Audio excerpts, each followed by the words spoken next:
Puji nama Tuhan, selamat berjumpa kembali di dalam program Pastor Talk. Berkat damai sukacita sejahtera Tuhan senantiasa berlimpah bagi setiap kita. Bapak Ibu Saudara yang kasih Tuhan, kita sering baca Alkitab, mendengar cerita tentang Pilatus. Tentunya kita tahu bagaimana pada saat Yesus akan sebelum dia divonis mati, Yesus diperhadapkan dengan Pilatus. Karena kepala pemerintahan wilayah di mana Yesus diperhadapkan untuk diadili adalah Pilatus. Pilatuslah yang menentukan apakah seseorang berhak untuk dihukum atau dia dilepaskan, dibebaskan. Itu keputusan ada di tangannya Pilatus. Teks utamanya saudara bisa lihat di dalam Matius 27 ayat 17. Nah, yang menarik dari cerita Pilatus ini adalah Pilatus itu tahu bahwa Yesus tidak bersalah. Iya, sangat tahu. Sebagai pejabat, dia mengerti, dia punya informasi yang akurat. Hatinya Pilatus itu bersaksi tentang kebenaran. Dia tahu bahwa ini orang benar. Bahkan istrinya Pilatus juga mengingatkan ini adalah orang benar. Yesus ini orang benar. Namun Pilatus memilih untuk kompromi. Nanti saya jelaskan komprominya. Kenapa Pilatus memilih kompromi? Karena Pilatus takut. Takut kehilangan dukungan dan takut kehilangan kedudukan. Ini menjadi menarik. Karena hari ini ada begitu banyak orang Kristen atau orang percaya yang juga menghadapi tekanan yang sama. Pilihannya adalah ikut kebenaran atau ikut kerumunan. Apakah Anda sedang ada di dalam situasi yang seperti ini? Coba cek baik-baik. Nah, yang pertama kita lihat dari Pilatus. Pilatus ini tahu kebenaran, tapi tidak bertindak sesuai kebenaran. Kayaknya gak asing ya. Ada banyak orang yang sudah percaya Yesus juga gitu. Tahu kebenaran, tapi tidak bisa bertindak atau tidak mau bertindak sesuai kebenaran. Karena Matius 27 ayat 18, Pilatus itu tahu bahwa orang Yahudi menyerahkan Yesus karena iri hati. Nah, di sini kita bisa melihat Pilatus itu punya pengetahuan yang benar. Pilatus sudah tahu dan punya informasi yang akurat. Pilatus juga punya kesaksian dari hati nuraninya tentang Yesus. Dan Pilatus juga punya kesempatan sebenarnya untuk bertindak benar. Namun Pilatus menunda dan Pilatus mencari jalan keluarnya sendiri. Nah, garis bawahi di sini mohon diingat, menunda kebenaran sama saja dengan menyangkal kebenaran. Saya ulangin ya. Menunda kebenaran sama saja dengan menyangkal kebenaran. Nah, apakah ada hal yang Tuhan sudah perintahkan kepada kita, tetapi kita masih tunda-tunda karena takut reaksi orang? Coba cek masing-masing.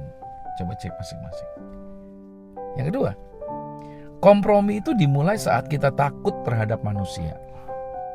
Karena Amsal 29 ayat 25, ketakutan terhadap manusia itu mendatangkan jerat. Pilatus itu telah mencoba 3 strategi untuk main aman pada saat Yesus diperhadapkan kepada Pilatus. Tuntutan orang banyak tentang Yesus.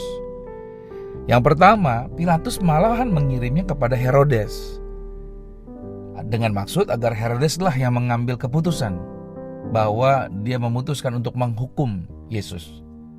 Tapi masalahnya Herodes sendiri juga menganggap bahwa saya tidak mau mengambil keputusan karena menurut Herodes tidak berkepentingan, dan menurut Herodes juga ini bukan siapa-siapa, seperti itu.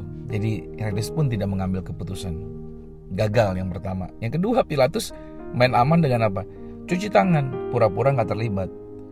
Ya kan, dia pikir ya itu kalian lah, bukan saya ya, itu kamu ya gitu. Padahal dia punya kuasa untuk mengambil keputusan. Yang ketiga, Pilatus mencoba 3 strategi. Yang ketiga untuk main aman adalah dia memberikan pilihan, Barabas atau Yesus. Barabas itu penjahat kelas tinggi yang dipenjara, yang dibenci oleh masyarakat banyak tentunya, diperhadapkan dengan Yesus. Tujuannya agar orang yang memilih bebaskan Yesus, tapi penjarakan Barabas. Tapi akhirnya tidak berhasil juga, karena rakyat tetap memilih Yesus untuk diadili. Nah, di sini kita bisa melihat bahwa Pilatus berusaha melindungi dirinya dan melindungi posisinya. Namun apa yang Pilatus takutkan tetap terjadi, yaitu Pilatus ketakutannya kehilangan jabatan. Dia akhirnya mengalami kehilangan jabatan. Pilatus kehilangan damai, dan Pilatus kehilangan jiwanya. Di sini yang menjadi menarik, banyak saya jumpai ada begitu banyak pelayan Tuhan para pemimpin, petinggi yang dia telah jatuh di dalam dosa, jatuh dalam kesalahan.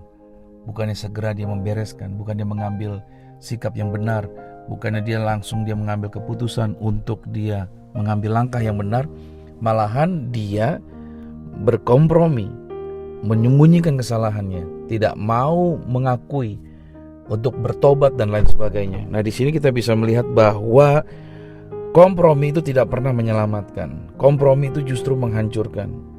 Orang-orang para pemimpin yang justru kompromi dengan buat dosa, kompromi dengan hal-hal yang cemar, maka kalian akan kehilangan jabatan.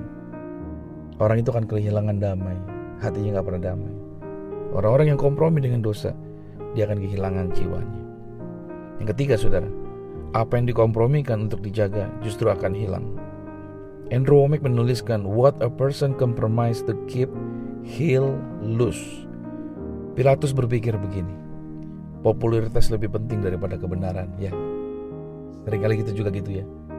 Ketenaran lebih penting daripada kebenaran. Dan akhirnya kita terjebak dalam hal-hal yang keliru. Pilatus juga berpikir, posisi lebih penting daripada integritas. Dia tidak menjaga integritasnya. Dia hanya berusaha menjaga posisinya. Dan hasilnya kita bisa lihat yang terjadi. Pilatus kehilangan semuanya. Bukan hanya kehilangan semua, Pilatus juga menanggung penyesalan yang kekal. Kalau orang yang sudah percaya Yesus, tetapi dia tidak memikirkan tentang Yesus, dia lebih mementingkan tentang popularitas, tentang posisi, dan dia mengkompromikan dengan hal-hal yang cemar, maka kalian akan kehilangan semua yang kalian bangun. Maka orang itu akan menanggung penyesalannya, bukan 1 hari, 2 hari, bukan 1 tahun, 2 tahun, tapi seumur hidupnya. Apakah Pilatus berhasil dalam jabatannya? Pada akhirnya Pilatus dicopot dari jabatannya juga, saudara, oleh Kaisar Tiberius. Dan juga akhirnya Pilatus juga meninggal di tempat pembuangan. Jadi artinya jabatan yang dia kejar, yang dia coba jaga, malahan dia mengalami kehilangan. Yang keempat, saudara, kita dipanggil untuk mengikuti kebenaran meskipun tidak populer. Yesus berkata, Yohanes 14 ayat 6, "Akulah jalan dan kebenaran dan hidup." Mengikuti kebenaran seringkali berarti kita akan melawan arus. Mengikuti kebenaran seringkali kita akan tidak diterima orang. Mengikuti kebenaran seringkali berarti kita tidak populer. Tapi ingat ini, kebenaran selalu membawa kebebasan. Kebenaran itu membawa upah yang kekal. Dan kebenaran itu menyenangkan hati Tuhan. Dan catat baik, lebih baik tidak disukai dunia daripada mengecewakan Tuhan. Nah, aplikasinya buat setiap kita, ingat baik. Ketika di kantor kita harus memilih, pilihannya integritas atau kompromi. Ketika di dalam pelayanan kita memilih menyenangkan Tuhan atau menyenangkan manusia. Ketika di dalam keluarga kita memilih berani berkata benar meskipun ditolak dan dipertentangkan. Saudara, hidup benar itu mahal, tapi hidup kompromi itu lebih mahal. Itu sebabnya, ingat baik, Pilatus mencuci tangan, tanda menyerah pada tekanan dunia. Hari ini Tuhan bertanya kepada kita, akankah kamu mencuci tangan atau akan berdiri di pihak kebenaran? Mari kita memilih Yesus berapapun harganya. Sekali lagi saya ulangi, hidup benar itu mahal, tapi hidup kompromi lebih mahal. Selamat beraktivitas sepanjang hari ini dan Tuhan Yesus Kristus memberkati. Shalom.